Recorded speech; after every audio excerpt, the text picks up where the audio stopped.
Se você é um apaixonado pelo game Assassin's Creed, certamente conhece um pouco sobre a história dos Cavaleiros Templários. Eu sou o Jambrão e no vídeo de hoje vamos conhecer como surgiu a Ordem dos Cavaleiros Templários. Então mete o dedo no like, pegue a sua pipoca e o seu refrigerante e simbora para o vídeo.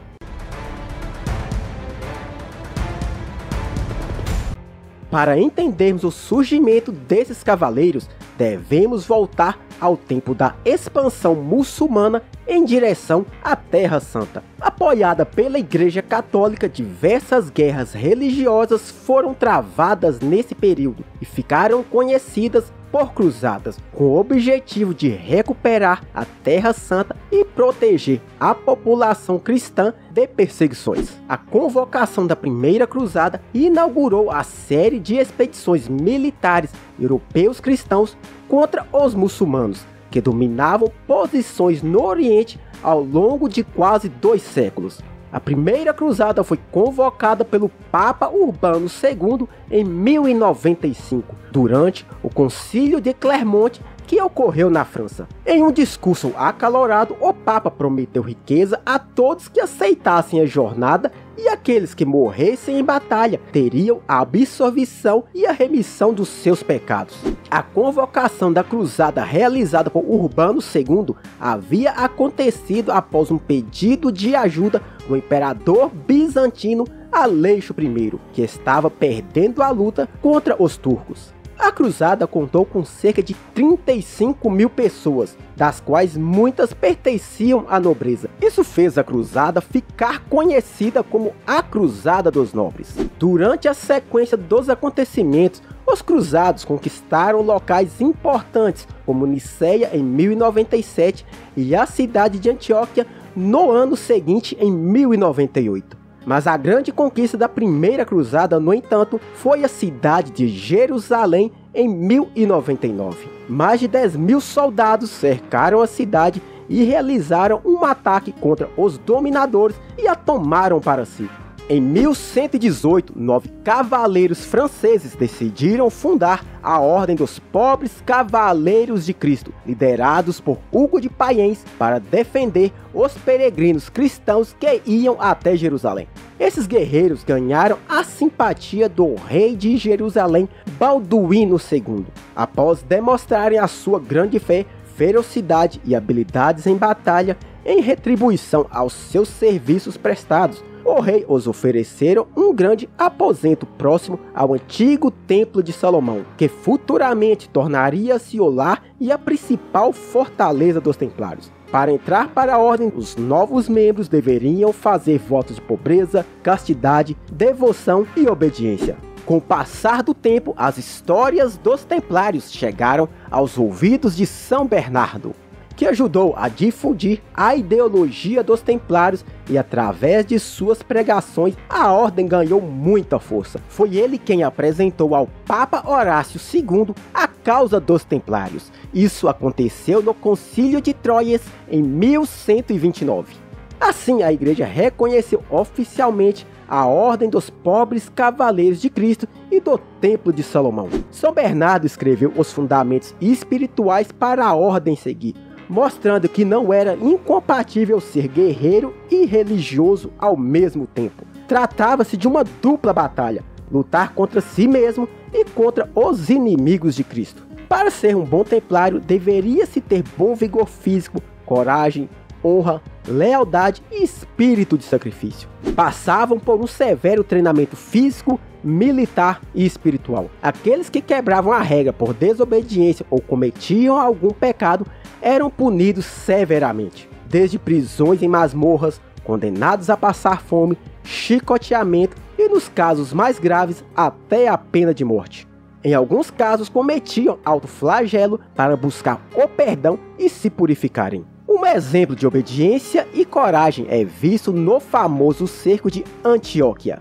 Os muçulmanos estavam prestes a tomarem a cidade, mas os templários bloquearam o caminho com o próprio corpo, a fim de cumprir a missão de defender os cristãos. O símbolo que representava o voto de pobreza feita pelos monges era a figura de um cavalo montado por 2 cavaleiros. Os templários eram considerados de extrema importância, tanto para os menos afortunados quanto pela nobreza. Em sinal de gratidão, recebiam dinheiro, ouro e terras. Em pouco tempo, a ordem cresceu e alcançou riquezas maiores que diversos reinados da Europa.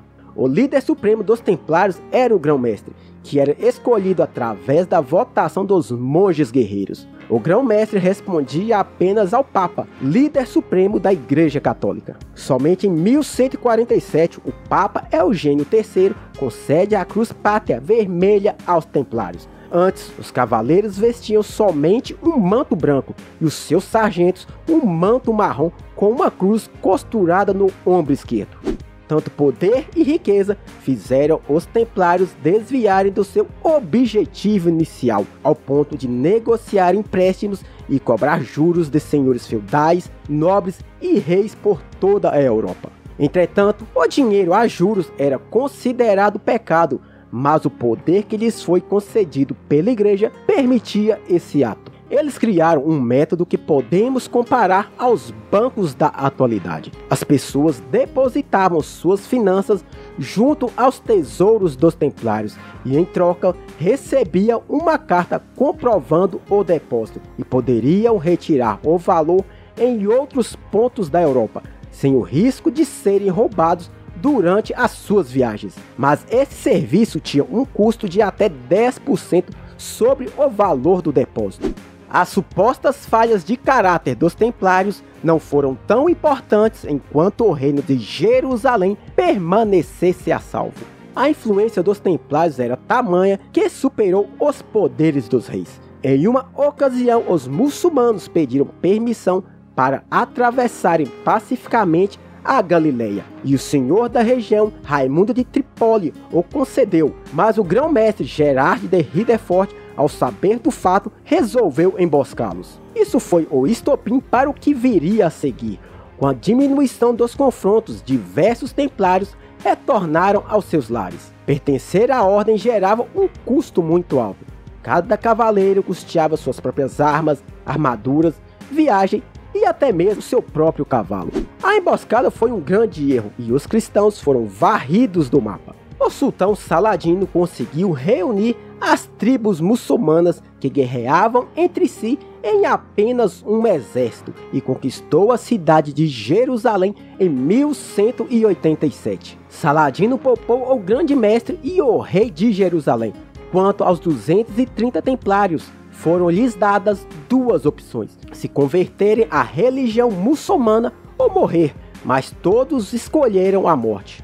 Em 1291, a cristandade sofreu mais uma derrota. São João do Acre, hoje parte de Israel, era o último reino cristão que restava na Terra Santa. Com a pressão do exército muçulmano, a fortaleza dos templários ruiu e a maioria morreu soterrada, incluindo os cristãos que ali estavam escondidos para serem protegidos da guerra. A bravura se revelou como nunca. O próprio grão-mestre Guilherme de Bealgeu morreu em combate. Os cavaleiros que sobreviveram retiraram-se para a ilha de Chipre e lá escolheram Jacques de Molay como novo grão-mestre, que se dirigiu ao Papa Bonifácio VIII pedindo uma nova cruzada, temendo o fim da Ordem dos Templários. Nesse mesmo período, estava sendo travada uma batalha entre o rei francês Felipe o Belo e Eduardo I da Inglaterra. Por causa das guerras, Felipe IV o Belo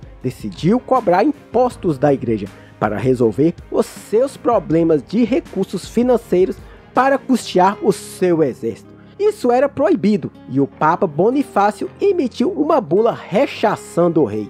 Felipe começou a espalhar mentiras acusando o Papa de heresia e satanismo, e em resposta o Papa o excomungou. Enfurecido, Felipe, juntamente com o chefe da Guarda Real, Guilherme de Nogaret, arquitetaram um plano de invasão à pequena cidade de Anagni, na Itália, onde o Papa estava refugiado. Com 600 soldados e 1.500 infantes, o castelo foi saqueado e as portas arrombadas. Mesmo sob forte pressão, o Papa não renunciou, mas segundo relatos, o trauma foi tão intenso que ele faleceu um mês depois. O rei também havia adquirido uma enorme dívida com os templários e, sem condições de efetuar o pagamento, começou a temer o poder do exército. Querendo se apropriar das posses dos templários, usaria a mesma estratégia de mentiras e difamação. Tudo ocorreu como esperado. Entre os dias 12 e 13 de outubro de 1307, edifícios e todas as sedes dos templários foram invadidos. Os soldados foram presos e torturados. Sobre forte tortura, muitos falaram o que o rei queria ouvir. Isso foi usado para incriminá-los. Devido às pressões do rei francês, o novo Papa Clemente V extinguiu a ordem em 1312. Mesmo sendo absorvidos das mentiras pela própria igreja, o último grão-mestre e mais de 50 templários foram condenados à fogueira.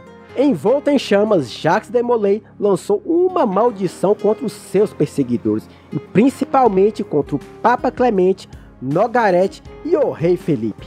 Em poucos meses, os três vieram a falecer. O rei morreu em um acidente enquanto caçava. O Papa foi acometido por uma infecção que se espalhou por todo o seu corpo, enquanto Nogaret morreu envenenado.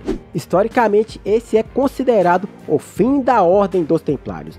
Mas durante o reinado de Filipe, diversos guerreiros conseguiram fugir e se espalhar pelo mundo. Muitos acreditam que eles foram os responsáveis por criar a misteriosa organização da maçonaria. Mas esse é um assunto para outro vídeo. Se você quiser um vídeo contando sobre a história da maçonaria, deixe aí nos comentários. Há relatos que os cavaleiros templários esconderam diversas relíquias sagradas, como a lança do destino que perfurou Jesus Cristo, o Santo Graal e até mesmo a Arca da Aliança.